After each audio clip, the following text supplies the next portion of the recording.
Hallelujah, price lord. ಕರ್ತನಾದ ಯೇಸು ಕ್ರಿಸ್ತನ ನಾಮದಲ್ಲಿ ನಮ್ಮೆಲ್ಲ ಸಹೋದರ ಸಹೋದರನ ವಂದಿಸ್ತಾ ಇದ್ದೇವೆ. ಇಂದಿನ ನಮ್ಮ ವಿಡಿಯೋದಲ್ಲಿ ನಾವು 21 ದಿವಸಗಳ ಕಾಲ ಉಪವಾಸ ಪ್ರಾರ್ಥನೆಯನ್ನು, ಅಂದರೆ ನಾಳೆಯಿಂದ 3ನೇ ತಾರೀಕಿನಿಂದ 23ನೇ ತಾರೀಕಿನವರೆಗೂ 21 ದಿವಸಗಳ ಕಾಲ ಉಪವಾಸ ಪ್ರಾರ್ಥನೆ ಇರುವಂಥದ್ದಾಗಿದೆ. ಮುಂಜಾನೆ ಸಮಯದಲ್ಲಿ ಲೈವ್ ಇರೋದಿಲ್ಲ, ಸಂಜೆ ಸಮಯದಲ್ಲಿ ಲೈವ್ ಇರುವಂಥದ್ದಾಗಿದೆ. ಸಂಜೆ ಒಂದು 7 ಗಂಟೆಯಿಂದ 8 ಗಂಟೆವರೆಗೂ ಯೂಟ್ಯೂಬ್ನಲ್ಲಿ ಲೈವ್ ಬರ್ತದೆ. ಹಾಗೂ ಪ್ರತಿದಿನ 21 ದಿವಸಗಳ ಕಾಲವೂ ಕೂಡ ಯೂಟ್ಯೂಬ್ನಲ್ಲಿ ಸಂದೇಶ ಬರುವಂಥದ್ದಾಗಿದೆ. 21 ದಿವಸದಲ್ಲಿ ಒಂದು ವಿಷಯವನ್ನು ನಾವು ಹಿಡಿದು ದೇವರ ಸಮ್ಮುಖದಲ್ಲಿ ಧ್ಯಾನ ಮಾಡೋಣ. ಸಂಜೆ ಸಮಯ ಸರಿಯಾಗಿ 7:48 ನಮಗೆ ಯೂಟ್ಯೂಬ್ನಲ್ಲಿ 21 ದಿವಸದ ಸಂದೇಶಗಳು ಬರುವಂಥದ್ದಾಗಿದೆ. ನಂತರ 8:30ರಿಂದ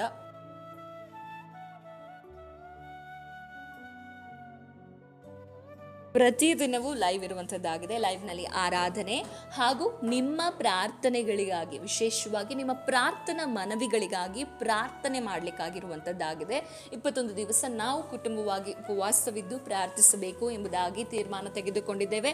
ದೇವರು 21 ದಿವಸಗಳ ಕಾಲ ಏನೆಲ್ಲ ವಾಕ್ಯಗಳನ್ನು ನಮ್ಮ ಸಂಗಡ ಮಾತನಾಡ್ತಾರೋ ಅದನ್ನು ಯೂಟ್ಯೂಬ್ನಲ್ಲಿ ಮೆಸೇಜ್ ಕೊಡುವುದರ ಮೂಲಕ ನಿಮ್ಮನ್ನು ಕೂಡ ಆತ್ಮಿಕವಾಗಿ ಬಲಪಡಿಸಲು, ನಂತರ ನಿಮ್ಮ ಪ್ರಾರ್ಥನಾ ಮನವಿಗಳಿಗಾಗಿ ಪ್ರಾರ್ಥನೆ ಮಾಡಲಿಕ್ಕಾಗಿ ಸಂಜೆ ಸಮಯದಲ್ಲಿ 8:30 ಸರಿಯಾಗಿ ನಾವು ಜಾಯಿನ್ ಆಗಿ ಆ ಲೈವನ್ನು ನಡೆಸಲಿದ್ದೇವೆ. ನಿಮಗೆ ಏನೆಲ್ಲ ಪ್ರಾರ್ಥನಾ ಮನವಿಗಳಿದೆಯೋ ಅದನ್ನು ಈಗಲೇ ಕೂಡ ಈ ಕಮೆಂಟ್ನಲ್ಲಿ ತಿಳಿಸಬಹುದು. ನಂತರ ಕೆಳಗೆ ಕೊಟ್ಟಿರುವಂತಹ ವಾಟ್ಸಪ್ ನಂಬರ್ ಇದೆ. ಕೆಳಗೆ ನಿಮಗೆ ಕೌನ್ಸಿಲಿಂಗ್ ಬೇಕಾದಲ್ಲಿ ಅಥವಾ ಪ್ರಾರ್ಥನಾ ಮನವಿಗಳು ಇರುವುದಾದರೆ ಕೆಳಗೆ ಕೊಟ್ಟಿರುವಂಥ ವಾಟ್ಸಪ್ ನಂಬರ್ನ ಸಂಪರ್ಕಿಸಬಹುದು. ಹಾಗೆ ನೀವಿನ್ನು ನಮ್ಮ ಚಾನಲ್ನ ಫಸ್ಟ್ ಟೈಮ್ ಮೊದಲನೇ ಬಾರಿ ನೋಡ್ತಾ ಇರೋದಾದರೆ ಸಬ್ಸ್ಕ್ರೈಬ್ ಮಾಡ್ಕೊಳ್ಳಿ.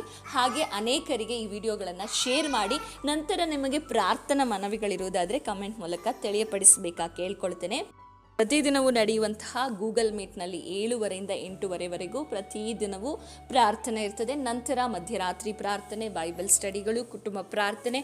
ಹಾಗೆ ಪ್ರತಿ ತಿಂಗಳು 30ನೇ ತಾರೀಕಿನಂದು, ಸರಿಯಾಗಿ ಕೇಳಿಸ್ಕೊಳ್ಳಿ, ಅನೇಕರು ನೀವು ಕನ್ಫ್ಯೂಸ್ ಮಾಡಿಕೊಂಡಿದ್ದೀರಾ. ಪ್ರತಿ ತಿಂಗಳು 30ನೇ ತಾರೀಕು, ಕೆಲವೊಮ್ಮೆ 30ನೇ ತಾರೀಕು ಏನಾದರೂ ಭಾನುವಾರ ಇರೋದಾದರೆ ಅದು 31ನೇ ತಾರೀಕಿಗೆ ಪೋಸ್ಟ್ಪೋನ್ ಆಗುವಂಥದ್ದಾಗಿದೆ. ಪ್ರತಿ ತಿಂಗಳು 30ನೇ ತಾರೀಕಿನಂದು ಪ್ರಾರ್ಥನಾ ಕೂಟ ಇರ್ತದೆ. ಅಲ್ಲಿ ನಾವು ಅನೇಕರಿಗಾಗಿ ಬಿಡುಗಡೆಗೋಸ್ಕರವಾಗಿ ಪ್ರಾರ್ಥನೆ ಮಾಡುವಂಥ ಪ್ರಾರ್ಥನಾ ಕೂಟವಾಗಿದೆ. ನೀವು ಭಾಗವಹಿಸಲು ಇಚ್ಛೆ ಇರುವುದಾದರೆ ಕೆಳಗೆ ಕೊಟ್ಟಿರುವಂಥ ನಂಬರನ್ನು ಸಂಪರ್ಕಿಸಬಹುದಾಗಿದೆ. ಕರ್ತನು ನಿಮ್ಮನ್ನು ಆಶೀರ್ವದಿಸಲಿ. 21 ದಿವಸಗಳ ಕಾಲ ಕರ್ತನ ಸಮ್ಮುಖದಲ್ಲಿ ಉಪವಾಸ ಪ್ರಾರ್ಥನೆಯನ್ನು ಮಾಡಿ ನಾವು ಕರ್ತನಿಂದ ಜಯವನ್ನು ಹೊಂದಿಕೊಳ್ಳೋಣ. ಯಾಕೆಂದರೆ ಈ ದಿನದಲ್ಲಿ ಕರ್ತನು 21 ದಿವಸಗಳ ಕಾಲ ನಮಗೆ ಧ್ಯಾನಿಸಲಿಕ್ಕೆ ಕೊಟ್ಟಿರುವಂಥ ವಿಷಯ ಯಾವುದಂದರೆ ಜಯದ ಕುರಿತಾಗಿ. ಹೇಗೆ ನಾವು ಜಯವನ್ನು ಹೊಂದಿಕೊಳ್ಳಬೇಕು, ಜಯ ಅಂದರೆ ಏನು, ಯಾಕೆ ಜಯವನ್ನು ಹೊಂದಿಕೊಳ್ಳಬೇಕು, ಜಯ ಹೊಂದುವವನ ಜೀವಿತದಲ್ಲಿ ಏನೆಲ್ಲ ಆಶೀರ್ವಾದ ಉಂಟಾಗ್ತದೆ, ಹಾಗೆ ಕ್ರೈಸ್ತಿಯ ಜೀವಿತದಲ್ಲಿ ನಾವು ಜಯಭರಿತವಾಗಿ ಹೇಗೆ ಜೀವಿಸುವಂಥದ್ದು ಎಂಬುದಾಗಿ ಅನೇಕ ವಿಷಯಗಳನ್ನು ನಾವು ಪರಿಶುದ್ಧಾತ್ಮನ ಮೂಲಕವಾಗಿ ಕಲಿತುಕೊಳ್ಳೋಣ. ನಂತರ ಕೊನೆಯ 3 ದಿವಸಗಳು ಪರಿಶುದ್ಧಾತ್ಮನ ಕುರಿತಾಗಿ ನಾವು ಧ್ಯಾನಿಸುವವರಾಗಿದ್ದೇವೆ. ಹಾಗಾದರೆ ಸತ್ಯವೇದದಲ್ಲಿ 21 ದಿವಸಗಳ ಕಾಲ ಕರ್ತನ ಸಮ್ಮುಖದಲ್ಲಿ ಪ್ರಾರ್ಥನೆ ಮಾಡಿ ಉತ್ತರ ಕಂಡುಕೊಂಡಂತಹ ದಾನಿಯೇಲನನ್ನು ನಾವು ನೋಡಬಹುದಾಗಿದೆ. ದಾನಿಯೇಲನು 21 ದಿವಸಗಳ ಕಾಲ ಉಪವಾಸ ಪ್ರಾರ್ಥನೆ ಮಾಡಲಿಕ್ಕೆ ತೀರ್ಮಾನಿಸ್ತಾನೆ. ಉಪವಾಸ ಪ್ರಾರ್ಥನೆ ಮಾಡುವಾಗ ಅವನ ಪ್ರಾರ್ಥನೆಯ ಮೊದಲನೆಯ ದಿವಸವೇ ಅವನಿಗೆ ಕರ್ತನಿಂದ ಉತ್ತರ ದೊರಕಲ್ಪಟ್ಟಿತು.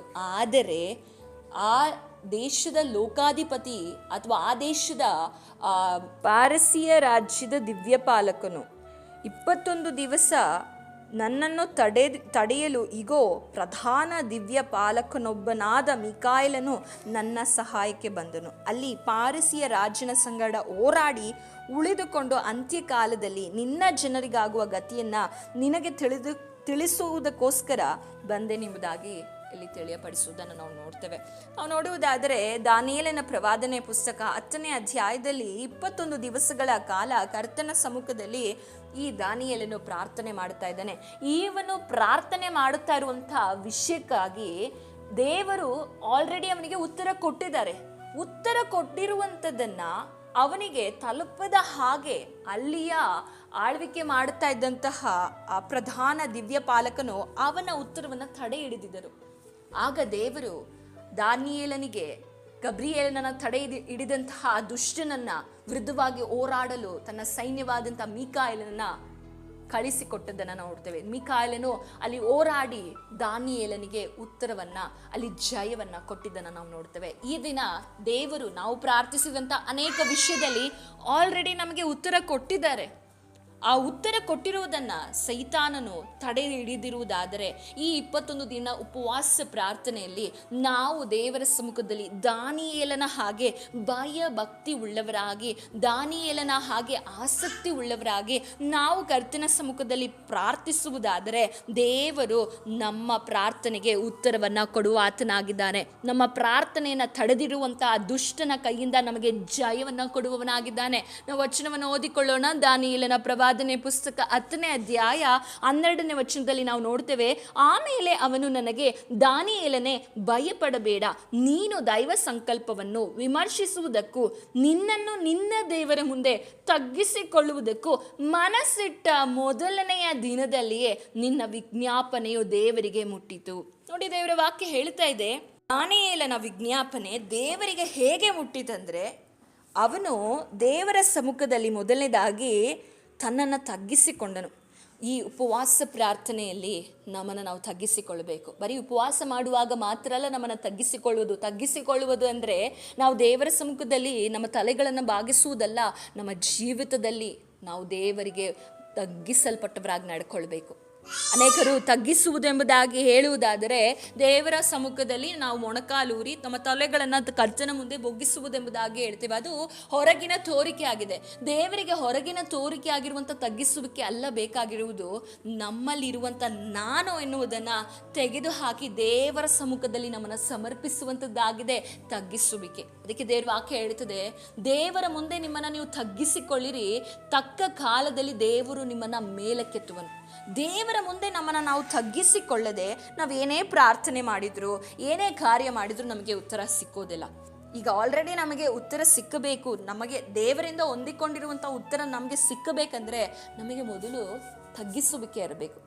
ತಗ್ಗಿಸಲ್ಪಟ್ಟಂತಹ ಮನಸ್ಥಿತಿಗೆ ದೇವರಿಂದ ಖಂಡಿತವಾಗಿ ಉತ್ತರ ಬಂದೇ ಬರುವಂಥದ್ದಾಗಿದೆ. ಇವನು ತಗ್ಗಿಸಲ್ಪಟ್ಟವನಾಗಿ ಕರ್ತನ ಸಮ್ಮುಖದಲ್ಲಿ ಪ್ರಾರ್ಥನೆ ಮಾಡ್ತಾ ಇದ್ದಾನೆ. ಎರಡನೇದಾಗಿ ನೋಡುವುದಾದರೆ, ತಗ್ಗಿಸಿಕೊಳ್ಳುವುದಕ್ಕೆ ಮನಸ್ಸಿಟ್ಟ ಮೊದಲನೇ ದಿನದಲ್ಲಿ. ಹಾಗಾದರೆ ಅವನ ಮನಸ್ಸು ಹೇಗಾಗಿತ್ತಂದರೆ ದೇವರ ಮುಂದೆ ತಗ್ಗಿಸಲ್ಪಟ್ಟಂಥ ಮನಸ್ಸಾಗಿತ್ತು. ಇಂದು ನಮ್ಮ ಮನಸ್ಸು ದೇವರ ಮುಂದೆ ಹೇಗಿದೆ? ಅಹಂಕಾರದ ಮನಸ್ಸು, ಹೊಟ್ಟೆ ಕಿಚ್ಚಿನ ಮನಸ್ಸು, ದುರಾಲೋಚನೆಗಳನ್ನು, ಕೇಡನ್ನು ಕ್ಷಮಿಸದೇ ಇರುವಂಥ ಮನಸ್ಸು, ಅಹಂಕಾರದಿಂದ, ಸ್ವಬಲದಿಂದ ತುಂಬಿದಂತಹ, ಸ್ವಬಲವನ್ನು ಆಶ್ರಯಿಸಿಕೊಳ್ಳುವಂಥ ಮನಸ್ಸಿನಿಂದ ನಾವು ಎಷ್ಟೇ ದಿನ ಉಪವಾಸವಿದ್ದು ಪ್ರಾರ್ಥನೆ ಮಾಡಿದರೂ ನಮ್ಗೆ ಉತ್ತರ ಸಿಕ್ಕೋದಿಲ್ಲ. ಹಾಗಾದರೆ ಈ 21 ದಿವಸಗಳ ಕಾಲದಲ್ಲಿ ಕರ್ತನ ಮುಂದೆ ನಾವು ತಗ್ಗಿಸಿಕೊಂಡವರಾಗಿ ಪ್ರಾರ್ಥನೆ ಮಾಡುವುದಾದರೆ ದೇವರು ನಮಗೆ ಉತ್ತರವನ್ನು ಕೊಡ್ತಾನೆ. ಕೊಡುವಂಥ ಉತ್ತರವನ್ನು ಶತ್ರು ಏನಾದರೂ ಹಿಡಿದಿಟ್ಟುಕೊಳ್ಳುವುದಾದರೂ ಕೂಡ ದೇವರು ಅದನ್ನು ಬಿಡುವುದಿಲ್ಲ. ದೇವರು ಅದನ್ನೇನು ಮಾಡ್ತಾರೆ? ಹೋರಾಡಿ ನಮಗಾಗಿ ಆತನು ಯುದ್ಧವನ್ನು ಮಾಡಿ ನಮಗಾಗಿ ಉತ್ತರವನ್ನು ಕೊಡುವವನಾಗಿದ್ದಾನೆ. ನಾವು ಅದಕ್ಕೆ ನೋಡುವುದಾದರೆ ನಮಗಾಗಿ ಯುದ್ಧವನ್ನು ಮಾಡುವ ಕರ್ತನಿದ್ದಾನೆ. ನಿಮ್ಮ ಜೀವಿತದಲ್ಲಿ ಅನೇಕ ದಿವಸಗಳಿಂದ ನೀವು ಒಂದು ವಿಷಯಕ್ಕಾಗಿ ಪ್ರಾರ್ಥನೆ ಮಾಡ್ತಾ ಇರ್ಬೋದು. ನಿಮ್ಮ ಜೀವಿತದಲ್ಲಿ ಯಾವ ತಪ್ಪಿಲ್ಲದೆ, ದೋಷವಿಲ್ಲದೆ ಕರ್ತನಿಗೆ ಯಥಾರ್ಥವಾಗಿ ಭಯಪಟ್ಟು ಜೀವಿಸ್ತಾ ಇದ್ದೇನೆ. ಆದರೂ ಕೂಡ ದೇವರ ಚಿತ್ತದ ಪ್ರಕಾರವಾಗಿ ನಾನು ಪ್ರಾರ್ಥಿಸ್ತಾ ಇದ್ದೇನೆ, ನನ್ನ ಜೀವಿತದಲ್ಲಿ ಯಾಕೆ ಉತ್ತರವಿಲ್ಲವೆಂದು ಬೇಸರದಲ್ಲಿರುವ ಸಹೋದರಿಯೇ, ಬೇಸರದಲ್ಲಿರುವ ಸಹೋದರನೇ, ನಿನ್ನ ಉತ್ತರ ಆಲ್ರೆಡಿ ದೇವರು ಕೊಟ್ಟಿದ್ದಾರೆ. ಆದರೆ ದುಷ್ಟನು ಅದನ್ನು ತಡೆ ಹಿಡಿದಿದ್ದಾನೆ. ದುಷ್ಟನು ತಡೆ ಹಿಡಿದಿರುವುದೆಂಬುದಾಗಿ ನೆನೆಸಿಕೊಂಡು ಬೇಸರ ಹೋಗಬೇಡಿರಿ. ದೇವರು ನಿಮಗಾಗಿ ಯುದ್ಧವನ್ನು ಮಾಡಿ ದೇವರು ನಿಮಗೆ ಜಯವನ್ನು ಕೊಡುವವನಾಗಿದ್ದಾನೆ. ನಿಮ್ಮ ಆಶೀರ್ವಾದವನ್ನು ಯಾವ ವಿಷಯದಲ್ಲಿ, ವಿವಾಹ ವಿಷಯದಲ್ಲಿ ತಡೆ ಇರಬಹುದು, ಮಕ್ಕಳಾಗದೆ ತಡೆ ಇರಬಹುದು, ಹಾಗೆ ಕೆಲಸದ ವಿಷಯಗಳಲ್ಲಿ ತಡೆ ಇರಬಹುದು, ಸೇವೆ ವಿಷಯದಲ್ಲಿ ತಡೆ ಇರಬಹುದು. ಏನೆಲ್ಲ ವಿಷಯಗಳಲ್ಲಿ ನಿಮಗೆ ತಡೆ ಉಂಟಾಗ್ತಾ ಇದೆ, ದೇವರು ಆಲ್ರೆಡಿ ನಮಗೆ ಉತ್ತರ ಕೊಟ್ಟಿದ್ದಾರೆ. ಆ ಉತ್ತರ ಕೊಟ್ಟಿರುವುದನ್ನು ತಡೆ ಹಿಡಿದಿರುವ ದುಷ್ಟನ ಸಮ್ಮುಖದಿಂದ ದೇವರು ಬೇಗನೆ ನಿಮಗೆ ಉತ್ತರ ಕೊಡುವವನಾಗಿದ್ದಾನೆ. ಆದರೆ ಬೇಸರಗೊಳ್ಳಬೇಡಿ. ದಾನಿಯೇಲನಿಗೆ ಮೊದಲನೇ ದಿನವೇ ಉತ್ತರ ಸಿಕ್ಕಿದೆ. ಆದರೆ ಮೊದಲನೇ ದಿನವೇ ನನಗೆ ಉತ್ತರ ಸಿಕ್ಕಿಲ್ಲವೆಂದು ಹೇಳಿ ತನ್ನ ಪ್ರಾರ್ಥನೆಯನ್ನು ಅವನು ಸ್ಥಗಿತಗೊಳಿಸಲಿಲ್ಲ. ಪ್ರಾರ್ಥನೆಯನ್ನು ನಿರಂತರವಾಗಿ 21 ದಿವಸವೂ ಕೂಡ ಪ್ರಾರ್ಥನೆಯನ್ನು ಮಾಡ್ತಾ ಇದ್ದಾನೆ. ಪ್ರಾರ್ಥನೆಯನ್ನು ಬೇಸರಗೊಳ್ಳದೆ ನಾವು ಮಾಡಬೇಕು. ಎಷ್ಟೋ ವರ್ಷಗಳಿಂದ ನೀವು ಮಾಡ್ತಾ ಇರ್ಬೋದು. ದೇವರು ನಿಮ್ಮ ಪ್ರಾರ್ಥನೆಗೆ ಉತ್ತರವನ್ನು ಕೊಡುವ ದೇವರಾಗಿದ್ದಾರೆ. ಎಷ್ಟೋ ಸಮಯದಲ್ಲಿ ನಮಗೆ ನಾವು ಅಂದುಕೊಂಡ ಸಮಯದಲ್ಲಿ ಉತ್ತರ ಸಿಗದೇ ಇರುವಾಗ ನಾವು ಪ್ರಾರ್ಥನೆ ಮಾಡುವುದರ ಮೇಲೆ ನಮಗೆ ಬೇಸರಿಕೆ ಉಂಟಾಗ್ತದೆ. ಆದರೆ ದಾನಿಯೇಲನನ್ನು ನೋಡಿ, ಅವನ ಮೊದಲನೇ ದಿನದಲ್ಲೇ ಉತ್ತರ ಕಂಡುಕೊಂಡಿದ್ದಾನೆ. ಆದರೆ 21 ದಿವಸಗಳ ಕಾಲವೂ ಕೂಡ ಕರ್ತನ ಸಮ್ಮುಖದಲ್ಲಿ ತಗ್ಗಿಸಲ್ಪಟ್ಟು ಪ್ರಾರ್ಥಿಸ್ತಾ ಇದ್ದಾನೆ. ತಗ್ಗಿಸಿಕೊಂಡು ಅವನ ಹೃದಯ ಯಾವುದರಲ್ಲಿದೆ, ತಗ್ಗಿಸಿಕೊಳ್ಳುವುದಕ್ಕೆ ಮನಸ್ಸಿಟ್ಟನು. ಯಾಕೆ ಇಲ್ಲಿ ಈ ವಾಕ್ಯವನ್ನು ನಾವು ಮುಖ್ಯವಾಗಿ ಗಮನಿಸಬೇಕೆಂದರೆ, ದಾನಿಯೇಲನು ಸಾಮಾನ್ಯನಾದ ವ್ಯಕ್ತಿ ಆಗಿರಲಿಲ್ಲ. 3 ಮುಖ್ಯ ಅಧಿಕಾರಿಗಳಲ್ಲಿ ಒಬ್ಬನಾಗಿದ್ದನು. ಅವನ ಅಧಿಕಾರವನ್ನ, ಅವನಿಗಿದ್ದಂತಹ ಹಣದ ಐಶ್ವರ್ಯದ ಮೇಲೆ ಆಗಲಿ, ಅಥವಾ ಅವನಿಗಿದ್ದಂತಹ ಪವರ್ ಮೇಲಾಗಲಿ, ಅಥವಾ ಅವನಿಗಿದ್ದಂತಹ ಜನರ ಮೇಲಾಗಲಿ ಅವನು ತನ್ನನ್ನು ಹೆಚ್ಚಿಸಿಕೊಳ್ಳಲಿಲ್ಲ. ಅದೆಲ್ಲ ಶೂನ್ಯ, ಅದೆಲ್ಲ ಕಸವೆಂದು ಎಣಿಸಿ, ಅದು ನನ್ನ ಜೀವಿತದಲ್ಲಿ ಏನೂ ಇಲ್ಲ ಎಂದು ಎಣಿಸಿ ಕರ್ತನ ಮುಂದೆ ತಗ್ಗಿಸಿಕೊಳ್ತಾ ಇದ್ದಾನೆ.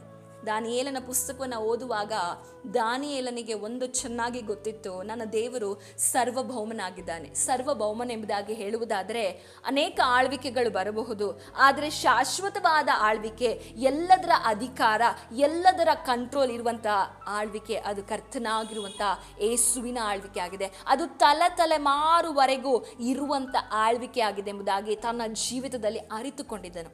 ತನ್ನ ಜೀವಿತದಲ್ಲಿ ಆತನು ಅರಿತುಕೊಂಡ ಕಾರಣ ಅವನು ದೇವರ ಮುಂದೆ ತಗ್ಗಿಸಿಕೊಂಡು ಪ್ರಾರ್ಥನೆ ಮಾಡ್ತಾ ಇದ್ದಾನೆ. ಇವತ್ತು ನಮ್ಮ ಜೀವಿತದಲ್ಲಿ ಅನೇಕ ಆಶೀರ್ವಾದಗಳಿರಬಹುದು. ನಮಗೆ ಹಣ ಇರಬಹುದು, ಆಸ್ತಿ ಇರಬಹುದು, ಅಂತಸ್ತು ಇರಬಹುದು, ಒಳ್ಳೆ ಸೌಂದರ್ಯ ಇರಬಹುದು, ವಿದ್ಯಾಭ್ಯಾಸ ಇರಬಹುದು. ಇದು ಯಾವುದನ್ನು ಕೂಡ ನಾವು ವಿಮರ್ಶಿಸಿಕೊಳ್ಳುವುದಕ್ಕಾಗಲಿ ಅಥವಾ ನಮ್ಮನ್ನು ಹೆಚ್ಚಿಸಿಕೊಳ್ಳುವುದಕ್ಕಾಗಿ ಉಪಯೋಗಿಸಿಕೊಳ್ಳಬಾರದು. ನಮ್ಮನ್ನು ನಾವು ದೇವರ ಮುಂದೆ ತಗ್ಗಿಸಿಕೊಳ್ಳಬೇಕು. ಅದೆಂತಹ ಸ್ಥಳವಾಗಿದ್ರೂ ಕೂಡ ಕುಟುಂಬ ಜೀವಿತದಲ್ಲಿ ನಾವು ತಗ್ಗಿಸಿಕೊಳ್ಳದೆ ಉಪವಾಸ ಪ್ರಾರ್ಥನೆ ಮಾಡಿದರೆ ಏನೂ ಪ್ರಯೋಜನ ಇಲ್ಲ. ನಮ್ಮ ಅಕ್ಕಪಕ್ಕದವರು, ನಮ್ಮ ಸಭೆಯಲ್ಲಿ ತಗ್ಗಿಸಿಕೊಳ್ಳಬೇಕಾದಂತಹ, ಬಿಟ್ಟುಕೊಡಬೇಕಾದ ಸ್ಥಳದಲ್ಲಿ ನಾವು ಬಿಟ್ಟುಕೊಡದೆ ದೇವರ ಸಮ್ಮುಖದಲ್ಲಿ ಪ್ರಾರ್ಥನೆ ಮಾಡಿದರೆ ಉತ್ತರ ಸಿಕ್ಕೋದಿಲ್ಲ. ಹಾಗಾದರೆ ಈ 21 ದಿವಸಗಳ ಕಾಲ ಕರ್ತನ ಸಮ್ಮುಖದಲ್ಲಿ ನಾವು ಪ್ರಾರ್ಥಿಸುವಾಗ ತಗ್ಗಿಸಲ್ಪಟ್ಟವರಾಗಿ, ಏನೆಲ್ಲ ವಿಷಯಗಳಲ್ಲಿ ನಮಗಿನ್ನೂ ತಗ್ಗಿಸುವಿಕೆ ಉಂಟಾಗಿಲ್ಲ, ಕರ್ತನ ಸಮ್ಮುಖದಲ್ಲಿ ನಾವು ಒಪ್ಪಿಸಿಕೊಡೋಣ. ಹಾಗಾದರೆ ನಾಳೆಯಿಂದ ನಮ್ಮೊಟ್ಟಿಗೆ ಸೇರಿ ನೀವು ಪ್ರಾರ್ಥನೆ ಮಾಡಿರಿ. ನಾಳೆಯಿಂದ ನಮ್ಮೊಟ್ಟಿಗೆ ಸೇರಿ ನೀವು ಕರ್ತನನ್ನು ಆರಾಧಿಸುವುದಾದರೆ, ಈ ದೇವರ ವಾಕ್ಯಗಳನ್ನು ನೀವು ಕೇಳುವುದಾದರೆ, ಈ ದೇವರ ವಾಕ್ಯವು ನಿಮಗೆ ಬಿಡುಗಡೆ ಕೊಡುವಂಥದ್ದಾಗಿದೆ. ನಿಮ್ಮ ಜೀವಿತದಲ್ಲಿ ಕರ್ತನಿಂದ ಹೊಂದಿದಂಥ ಉತ್ತರವನ್ನು ಹಿಡಿದಿಟ್ಟಿರುವ ದುಷ್ಟನ ಕಾರ್ಯಗಳನ್ನು, ಬಲಗಳನ್ನು ದೇವರು ಮುರಿದು ನಿಮ್ಮ ಜೀವಿತದಲ್ಲಿ ಜಯವನ್ನು ಕೊಡುವ ಆತನಾಗಿದ್ದಾನೆ. ಜಯ ಕೊಡುವ ದೇವರಿಗೆ ಸ್ತೋತ್ರವಾಗಲಿ. ಜಯವು ನಿಮ್ಮದಾಗಿರುವಂಥದ್ದಾಗಿದೆ. ಹಾಗಾದರೆ ಪ್ರತಿದಿನವೂ ಮಿಸ್ ಮಾಡದೆ 21 ದಿವಸವೂ ಕೂಡ ಕರ್ತನ ಸಂದೇಶವನ್ನು ಕೇಳಿರಿ. ಜಯದ ಕುರಿತಾಗಿ ದೇವರು ಅನೇಕ ರಹಸ್ಯಗಳನ್ನು, ಅನೇಕ ವಿಷಯಗಳನ್ನು ನಾವು ಧ್ಯಾನ ಮಾಡೋಣ.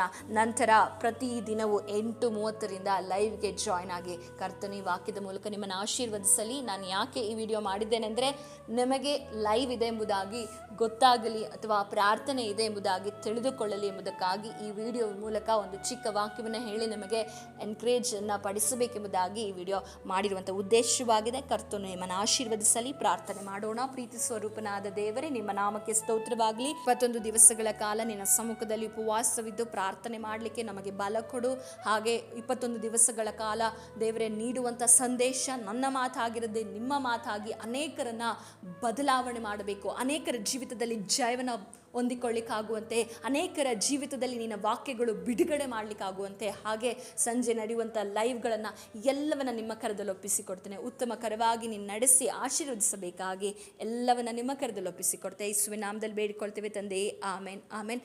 ದೇವರು ನಿಮ್ಮನ್ನು ಆಶೀರ್ವದಿಸಲಿ. Thanks for watching. God bless you.